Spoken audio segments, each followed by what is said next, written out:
നമസ്കാരം, എല്ലാവർക്കും കേരള കരിയേഴ്സ് എന്ന ചാനലിലേക്ക് സ്വാഗതം. നമ്മൾ ഇന്ന് ഈ വീഡിയോയിലൂടെ നോക്കാനായി പോകുന്നത് Kerala public service commission KPSC gazetted date 30/4/2025 publish ചെയ്ത നോട്ടിഫിക്കേഷനിലെ വിളിച്ചിരിക്കുന്ന തസ്തിക എന്ന് പറയുന്നത് റിസർച്ച് അസിസ്റ്റൻറ്റ് മൈക്രോബയോളജി ഫോർ വിളിച്ചിരിക്കുന്നത് ആയുർവേദ മെഡിക്കൽ എഡ്യൂക്കേഷൻ ഡിപ്പാർട്ട്മെൻറ്റിലേക്കാണ് നോട്ടിഫിക്കേഷൻ വിളിച്ചിരിക്കുന്നത്. ഈ നോട്ടിഫിക്കേഷൻ്റെ കൂടുതൽ വിവരങ്ങളാണ് നമ്മൾ ഇന്ന് ഈ വീഡിയോയിലൂടെ നോക്കാനായി പോകുന്നത്. ഈ വീഡിയോ ഇഷ്ടപ്പെട്ടാൽ ലൈക്ക് ചെയ്യാനായി മറക്കരുത്. അതേപോലെ നിങ്ങൾക്ക് ഡെയിലി ജോബ് അപ്ഡേറ്റ് നോട്ടിഫിക്കേഷനായി ലഭിക്കുന്നതിന് വേണ്ടി കേരള കരിയേഴ്സ് എന്ന ചാനൽ സബ്സ്ക്രൈബ് ആൻഡ് ഫോളോ ചെയ്യുക.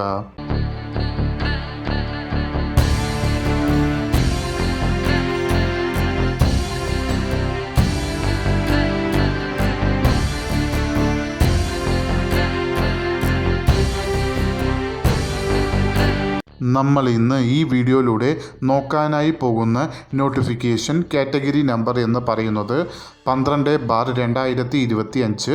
വിളിച്ചിരിക്കുന്ന ഡിപ്പാർട്ട്മെൻറ്റ് എന്ന് പറയുന്നത് ആയുർവേദ മെഡിക്കൽ എഡ്യൂക്കേഷൻ ഡിപ്പാർട്ട്മെൻറ്റിലേക്കാണ് നോട്ടിഫിക്കേഷൻ വിളിച്ചിരിക്കുന്ന തസ്തിക എന്ന് പറയുന്നത് റിസർച്ച് അസിസ്റ്റൻറ്റ്, അതും മൈക്രോബയോളജിയിലേക്കാണ് വിളിച്ചിരിക്കുന്നത്. സാലറി സ്കെയിലായി കൊടുത്തിരിക്കുന്നത് 51,400 രൂപ മുതൽ 1,10,300 രൂപ വരെയാണ് സാലറി സ്കെയിലായി കൊടുത്തിരിക്കുന്നത്. നമ്പർ ഓഫ് വേക്കൻസി ഇപ്പോൾ റിപ്പോർട്ട് ചെയ്തത് ഒരു വേക്കൻസിയാണ്. മെത്തേഡ് ഓഫ് അപ്പോയിൻമെൻറ്റ് എന്ന് പറയുന്നത് ഡയറക്റ്റ് റിക്രൂട്ട്മെൻ്റ് ആണ്. നോട്ടിഫിക്കേഷൻ വിളിച്ചിരിക്കുന്നത് സ്റ്റേറ്റ് വൈഡായാണ്. അതിൽ ഡയറക്റ്റ് ജനറൽ റിക്രൂട്ട്മെൻറ്റ് നോട്ടിഫിക്കേഷനിലാണ് ഇത് വരുന്നത്. ഏജ് ലിമിറ്റ് എന്ന് പറയുന്നത് 18 മുതൽ 38 വയസ്സ് വരെ ഉള്ളവർക്ക്, അതായത് 2/1/1987 1/1/2007 ഇടയിൽ ജനിച്ചിട്ടുള്ളവർക്ക് ഈ ആപ്ലിക്കേഷൻ അയക്കാവുന്നതാണ്.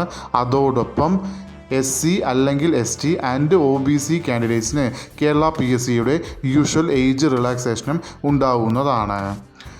ക്വാളിഫിക്കേഷനായി കൊടുത്തിരിക്കുന്നത് നിങ്ങൾ MSc മൈക്രോബയോളജി പാസ്സായിരിക്കേണ്ടതാണ്. അതിൽ ഫസ്റ്റ് അല്ലെങ്കിൽ സെക്കൻഡ് ക്ലാസ്സോടുകൂടി നിങ്ങൾ MSc മൈക്രോബയോളജി പാസ്സായിരിക്കേണ്ടതാണ്. അങ്ങനെയുള്ളവർക്ക് ഈ ആപ്ലിക്കേഷൻ അയക്കാവുന്നതാണ്. ആപ്ലിക്കേഷൻ അയക്കേണ്ടത് ഓൺലൈൻ വഴിയാണ്. ആപ്ലിക്കേഷൻ അയക്കേണ്ട ലാസ്റ്റ് ഡേറ്റ് എന്ന് പറയുന്നത് 4/6/2025. ഈ നോട്ടിഫിക്കേഷൻ്റെ കൂടുതൽ വിവരങ്ങൾ അറിയുന്നതിനായി നിങ്ങൾ സന്ദർശിക്കേണ്ട വെബ്സൈറ്റ് എന്ന് പറയുന്നത് www.keralapsc.gov.in എന്ന വെബ്സൈറ്റ് സന്ദർശിക്കാവുന്നതാണ്. ഈ വീഡിയോ ഇഷ്ടപ്പെട്ടാൽ ലൈക്ക് ചെയ്യാനായി മറക്കരുത്. അതേപോലെ നിങ്ങൾക്ക് ഡെയിലി ജോബ് അപ്ഡേറ്റ് നോട്ടിഫിക്കേഷനായി ലഭിക്കുന്നതിന് വേണ്ടി കേരള കരിയേഴ്സ് എന്ന ചാനൽ സബ്സ്ക്രൈബ് ആൻഡ് ഫോളോ ചെയ്യുക. ഇതുവരെയും കേരള കരിയേഴ്സ് എന്ന ചാനൽ കണ്ട എല്ലാവർക്കും നന്ദി, നമസ്കാരം.